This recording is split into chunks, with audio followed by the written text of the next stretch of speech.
Welcome back to Clark and Addison Born into the Ivy. We have a special episode today where we're going to be talking about the top 15 offensive slash position player seasons since 2021 from the last 25 years. So, might as well just jump on into it. Eli, you want to add anything before we jump on in? Oh no, I think I'm good. Let's get ready to check out this chart.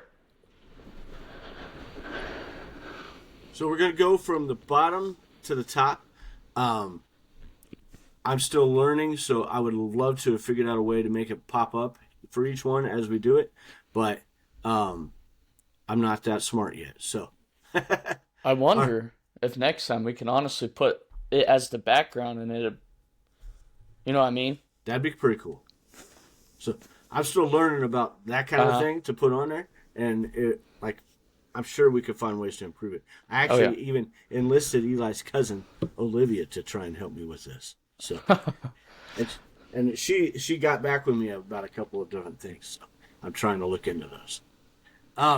But without further ado, number 15 was from 2004, Aramis Ramirez, third baseman who is in the Cubs Hall of Fame now.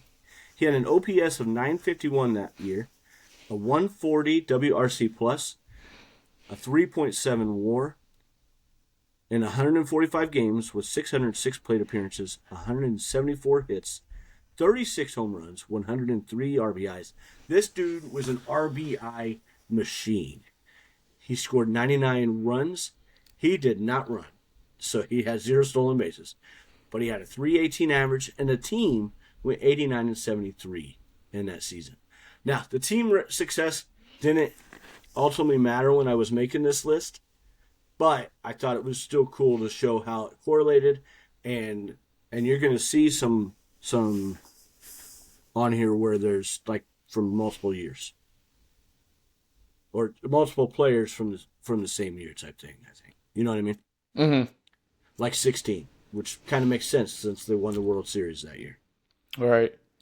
What do you think about that first one, buddy? I like it. Number 15. I don't really know much about him, obviously, because he was before my time.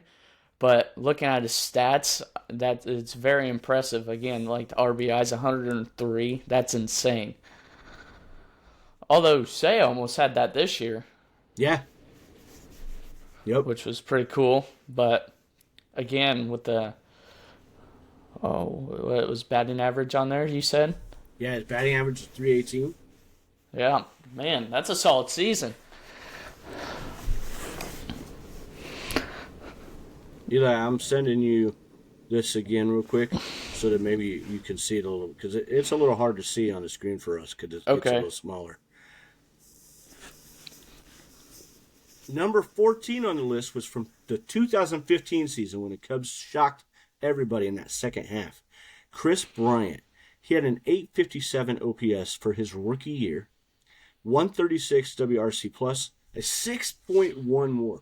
For anybody who doesn't know what WAR is, wins above replacement. So if a average player were to replace that player, that's how much more wins that player would impact on the team versus the average player.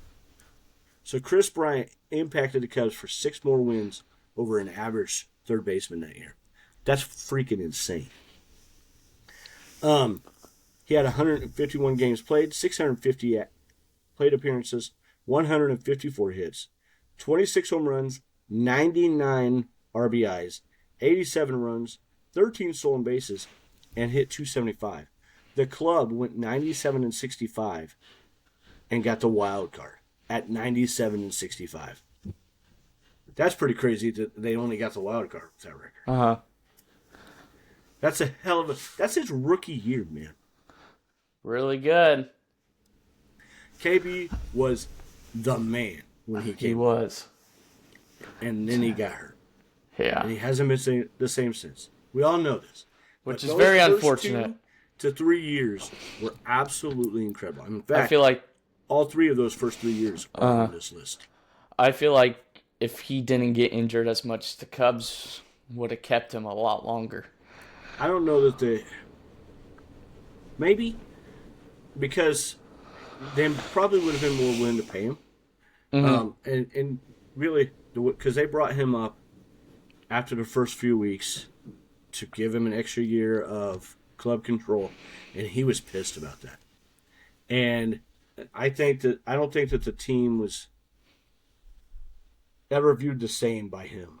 Like, he took that personal and made it personal when it wasn't personal. It was about business.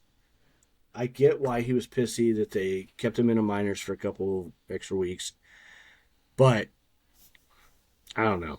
I mean, of those first 3 years, this is his worst year, and that's a pretty incredible year that we just read off, man. Mm-hmm. You know what I mean? Like, this dude was a machine. He was amazing. Season number 13, the top number 13 in this list was this past year. I went with PCA. We talked about this a little last night. Eli thought Nico's was a little better, correct? Nico and maybe Michael Bush. Did you know before from 23 or under, there is only one player who's ever had a 30-30 season, 30 home runs, 30 stolen bases, and a Gold Glove in Major League history? Oh, who was that? PCA last year. Well, no. You said somebody else did it, right? No. PCA is the only player. Only one? Oh, wow. This is a big reason why I went with this. Why I went with him from the 25 season. Yeah, and I guess, again, I guess I wasn't focused on the defensive side of the fair. game. That's fair. Just like anybody else when it comes to like MVP and all that. Yeah. I guess it's hard to be. Exactly. It's hard to take that into consideration because you don't have the defensive stats right in front of you either, staring at you. You have the offensive stats. So his OPS was higher by 29 points over Nico's. His batting average was 50 points less than Nico's. So that tells you how much more of the slugging he had. And I know he struggled mightily in that second half, but he got it together at the end. That first half was magical. It was amazing. And it was absolutely amazing.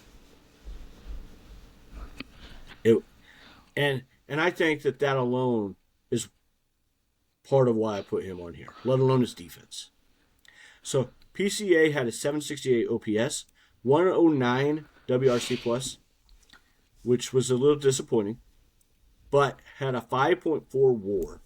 150. That's how impactful his defense was too. 156 games, 647 plate appearances, 146 hits, 31 home runs, 95 RBIs, 91 runs, and 35 stolen bases.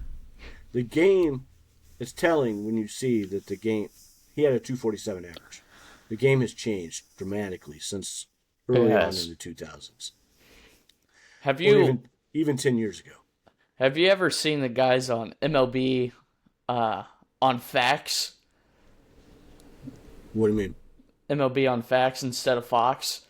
So these guys are just the biggest trolls on the internet. Okay, I thought it said MLB on Fox when I saw this post. It says PCA caught using steroids. Oh, jeez. I was like, no, you gotta be kidding me. There's no way. And then I looked. There is no way. I Googled it. I was like, nah, that's not true. And I looked at the Instagram post, and it was MLB on Fax. Gotcha. You got to check him out sometime. I will. Pretty funny. I'll follow that. The team went 92-70 last year. It was a huge step up from the previous couple years, and they are primed with high expectations for this coming season. So I know that you thought you liked Nico better for this, but what do you think about the placement with that for PCA? I really struggled on putting him above Chris Bryant's rookie year. I like it. I definitely didn't know about he's the first player ever to get to 30-30. And at 23 or under. And taking in consideration about the defensive side of the game, I agree with this position. 13 over 14. For number 12. Oh, I'm sorry, buddy. Oh, sorry. Again, like you said, Chris Bryant was not stellar defense. He wasn't. I mean, he was. I wouldn't call him a liability per se, but he certainly wasn't excelling. Right. Right. So I think you got PCA well placed. Cool. Number 12 on this list is from 2023, Cody Bellinger, who had a hell of a season that year. Had an 881 OPS, 135 WRC plus, a 4.4 WAR, which I was surprised that wasn't higher. 130 games. That's probably why the WAR wasn't higher, because he didn't have quite as many games. In fact, he had the least amount of games on this list played. Where was it? 556 plate appearances, 153 hits, 26 home runs, 97 RBIs, 95 runs, and 20 stolen bases, with a 307 batting average. That's a very high batting average in today's game, since 2020 especially. The team, however, was 83-79 during that season. I was a huge Cody fan that year. And yeah, oh sure. Oh yeah. I thought the Cubs were going to keep him a little bit longer, but so yeah, I mean, they ended up signing him late in that offseason, going into the 2024 season. But that 2024 season didn't pan out the way anybody thought it was going to.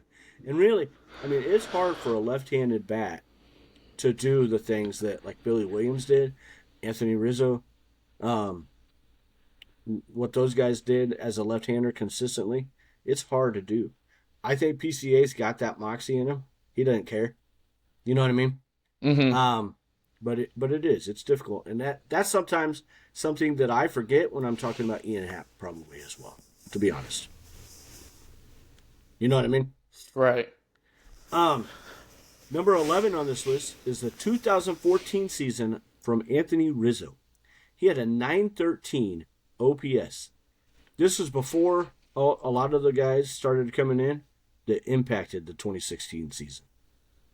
A 913 OPS, 155 WRC plus, 5.3 WAR from our first baseman, 140 games, 616 plate appearances, 150 hits, 32 home runs, 78 RBIs, but remember the rest of this team was not very good.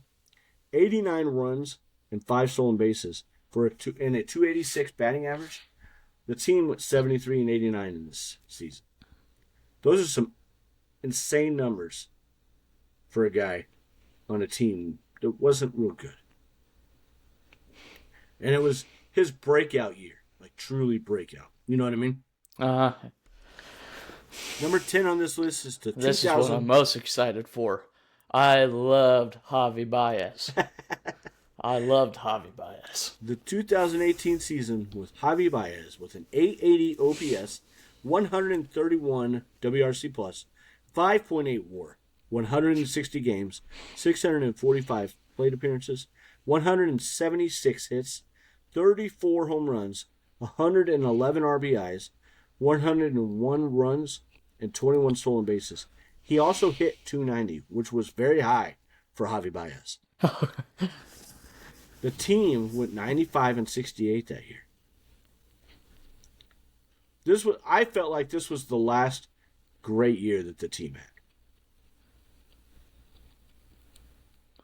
Yeah, and that was for the wild card spot too, wasn't it? Yeah, they ended up losing it to Milwaukee at the end, remember?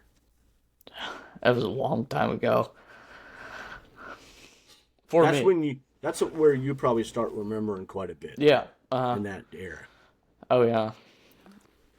Yeah, Javier Baez was something special. I loved watching him pick the guys off at stealing second. I mean, Go ahead. His glove was insane. Oh. Now, he made some iffy throws to first every once in a while, like over Anthony's head and stuff, but Javi Baez was a human highlight reel. Mm-hmm. But he also made routine plays look much harder than they needed to. Right. And struggled with staying focused with that kind of stuff, to me, in my opinion. I think that was his biggest flaw This was the only year that he truly put everything together. Mm-hmm. He had the talent to be on this list more than once. Oh, El Mago. But I think this was the year. Remember when he had hit that ball that barely went in the front of home plate, ran down to first. They threw it. Oh yeah, there, against but the Pirates. First baseman wasn't. Yeah. Yeah. This is, I'm 99% sure this is the year that play happened too. Yeah, he could have gotten to third if he really wanted to. Yeah. I think I saw that play live. Awesome. I think I saw that live. I don't remember where I was. It wasn't home. It wasn't at home. It might have been like Buffalo Wild Wings or something. But I remember seeing that. It was insane play. It was really cool. And the slides that he would have going into second. Oh yeah. Mm-hmm. The tags that he would make when they were thrown down to second to get a stolen base. Just the dude was El Mago was a great name for him. A magician. And an amazingly, insanely talented player that lacked focus consistently. But this was his magic year for sure. Number 9 on the list from 2004, Moises Alou, a 918 OPS, 133 WRC plus, a 5.9 WAR, 155 games, 675 plate appearances, 176 hits, 39 home runs, 106 RBIs, 106 runs scored himself, 3 stolen bases with a 293 batting average. The team went 89-73 and just missed the playoffs. This was the year that Greg Maddux signed back with the Cubs, too. Oh, wow. He was not the Greg Maddux that we all wish we had when he was with Atlanta. Mm-hmm. But he was still really good. And they had Kerry Wood, Mark Pryor, Matt Clement. Like this, it was a solid lineup. Yeah. Mm-hmm. They should have been better that year. And this was coming off of the 2003 season when they had made the playoffs, made the run, and then Bartman happened. God, I feel so bad for that guy. And like looking back on history, I feel so bad for that ball. I mean, anybody would do the same thing, reach and grab it. I disagree with that. However, I don't know. It doesn't mean he should have been vilified the way he was. Mm-hmm. I'm telling you, I would not have done that. I might have.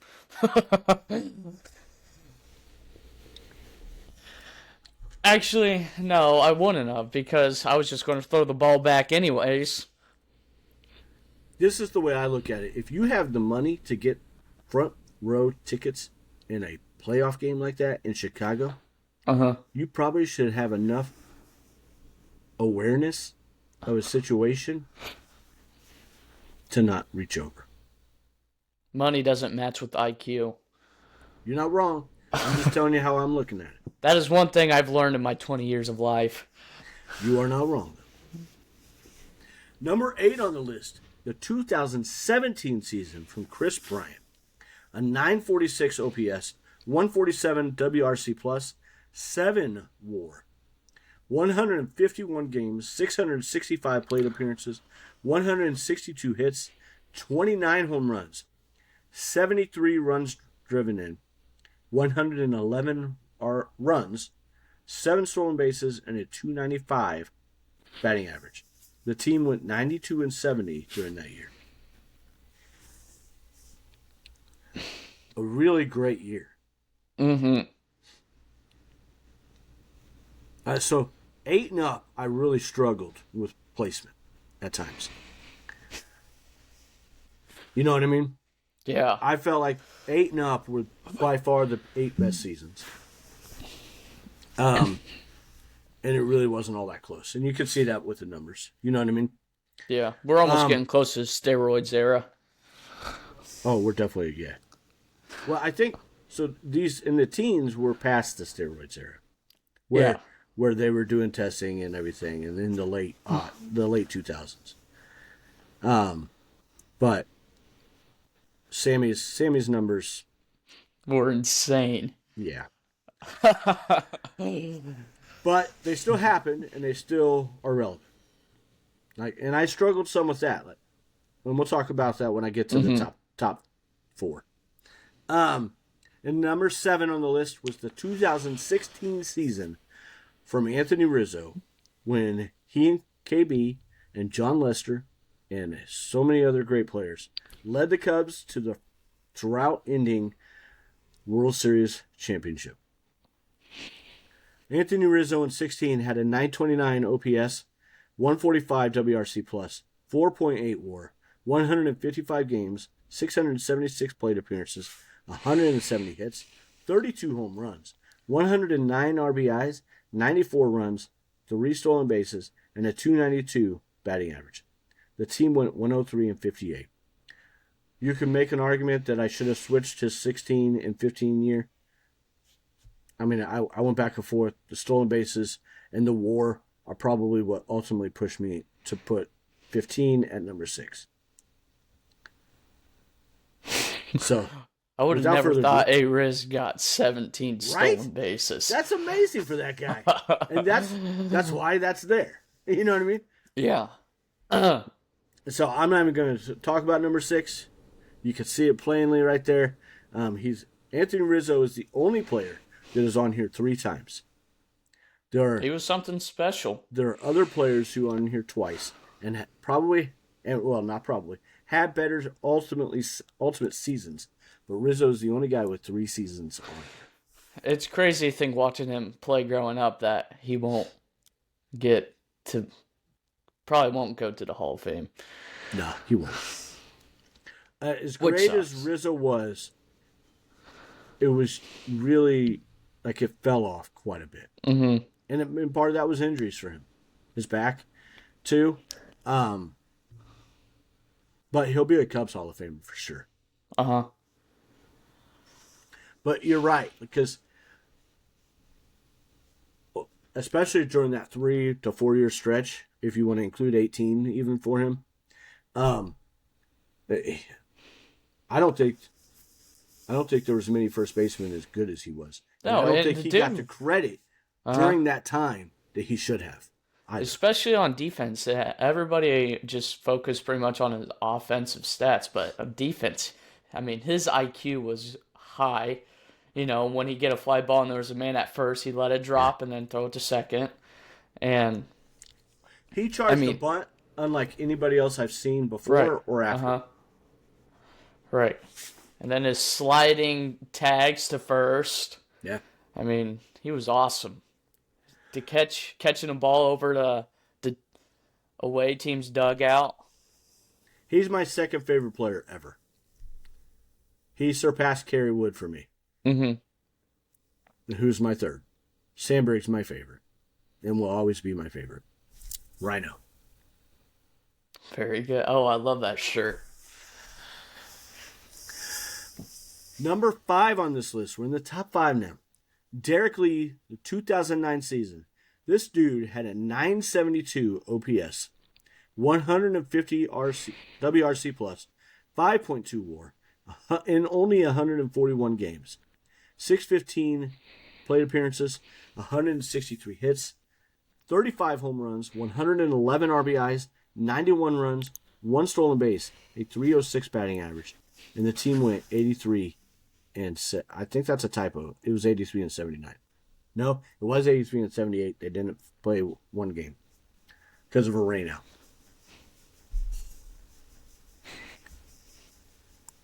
So Derek Lee, an incredibly underrated player. He did not play his whole career at Wrigley and with Chicago, which is a shame to me because I think that he'd be an all-time Cubs great. He still is.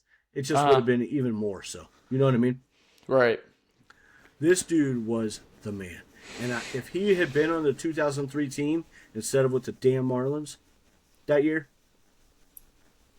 I think we would have gone past. And you know what I mean? Yeah. I think that it would have made all the difference in the world. Number 3 on this list. No, I'm sorry. Number 4 on this list. Sammy Sosa from 2002 had a 993 OPS, 157 WRC+, a 5.1 WAR. his defense was a little suspect. 150 games, 666 plate appearances, 160 hits, 49 home runs, 108 RBIs, 122 stolen bases, and by this time, he didn't have the speed that he used to have. He only had 2 stolen bases that year. A 288 batting average. The team went 67-95. That's part of why it was number 4, not number 3. And it's also part of why I almost made it number 5 or even 6. You know what I mean? Mm-hmm. The team was terrible. It was literally the only thing to go watch consistently. And I mean terrible. Number 3 on this list, the MVP season from Kris Bryant in 2016. A 939 OPS, 148 games. This dude, in 148 games, put together a 7.5 WAR for that year. 155 games, 699 plate appearances, 176 hits, 39 home runs, 102 RBIs, 121 runs, 8 stolen bases, and a 292 average on a team that went 103-58. KB and Rizzo were the lead guys offensively for this team, but they were by no means the only guys who were so great. Just imagine being Rookie of the Year one year and then the next year to League MVP. That's every baseball fan's dream. That is insane. Who is your favorite player from that era? Rizzo? Yeah, probably. I liked them all. I mean, I even liked Addison Russell defensively. I loved Addison Russell defensively. I don't know. I was a huge Ben Zobrist fan. Have been too. Baez, Zobrist. It's hard to pick. I love Dexter Fowler. Yeah. I like them all. But it's really hard. Probably in 2016, I mean, Baez probably. I had his World Series jersey. Yeah. So, yeah, at the time, probably Javier Baez. Cool. It was really cool. Mm-hmm. Such a beautiful team. And they all work together, too, so well. Yeah. Yep. This number 2 on the list, I think, my personal opinion, was the best season I've seen by a Chicago Cub. And I'm saying that because of the steroid drama with Sammy. I know that I've got Sammy's season ranked number 1. Derek's number 2. I'm not convinced that Sammy does everything he did without steroids. In fact, I really don't think he would have. But like I said, it still happened. And the number 1 season was amazing. And we'll go with the numbers here in a minute. But to watch Derek Lee do it and be 99.999999% sure that he didn't cheat at all in any way, shape, or form, because Sammy also got caught with corked bat. And that does impact a lot of that as well. You know what I mean? Mm-hmm. I get that he has to have the hand-eye coordination. Your dad's argued that kind of stuff with me. I get all that. But a corked bat and steroids, like, you know what I mean? That ball's going. So, yeah. The 2005 season from Derek Lee and the 2016 season from Kris Bryant are more magical to me because of all that. And I'm not Sammy Sosa's biggest fan by any means. So, the number 2 season on this list, Derek Lee had a 1,080 OPS. That's insane, man. A 170 WRC plus, a 7 WAR, 158 games, 691 plate appearances, 199 hits, the most hits on this list by any player. 46 home runs, 107 RBIs, 120 runs scored, 15 stolen bases, a .335 batting average, and the team went 79-83. If the team had been better for that season, I might have just jumped it. You know what I mean? Mm-hmm. The team was a disappointment overall. Ramirez had gotten hurt during that season, and just Carey and Pryor had battled injuries a lot. But Derek Lee had an absolutely magical, amazing season that year. And it put him on my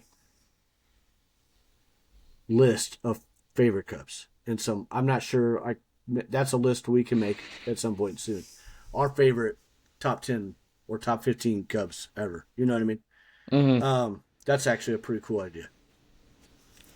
But it was an amazing year. I wish you could have seen it because you would have loved it. Oh, yeah. I mean, you probably... No, you were not here yet, were you? No, when? 05? Yeah, no, I wasn't. In 2001, the number one season on this list, from the first year eligible for this list, Sammy Sosa with a 1.174 OPS. That's just stupid. A 186 WRC plus. This is Aaron Judge stupid numbers. A 9.9 WAR. 160 games. 711 plate appearances. 189 hits. 64 home runs. 160 RBIs. 146 freaking runs scored. 0 stolen bases. And the dude hit 328. The team was actually pretty solid that year, too, at 88 and 74. I mean, the numbers speak for themselves. And I'm telling you, man, Sammy Mania was just awesome. You've seen videos of it all. Oh, yeah. I've seen videos of Derek Lee, too. When I'm bored, sometimes I just search up players I never watch. I search up their highlights. That's awesome. Yeah. Just so I get to know them a little bit more. But I also play with Derek Lee a lot on MLB The Show, and that's when I knew that guy was good. A great list. Tell us what you guys think, who you disagree with, who you might have put in there differently. Eli, is there anything that you would have done differently with this list? No, it's pretty amazing. Again, you got more knowledge before the 2016 season than I do, but I'm quite a bit older. Yeah, I think it's spot on. Considering I'm the older brother of your dad, that makes sense that I would be quite a bit older. But awesome. The next top 15 list that we'll do will be the last 25 years of pitching seasons, and then I think that we'll probably do that favorite Cubs list. I like the idea. I like the idea of the favorite Cubs and list. Maybe we could try and include a couple other people for that. Mm-hmm. So awesome. Thank you very much. Like I said, please let us know what you disagree with, what you agree with, what you liked about this list, and tell us your thoughts. Everybody have a great day. Let's go Cubs. Go Cubbies.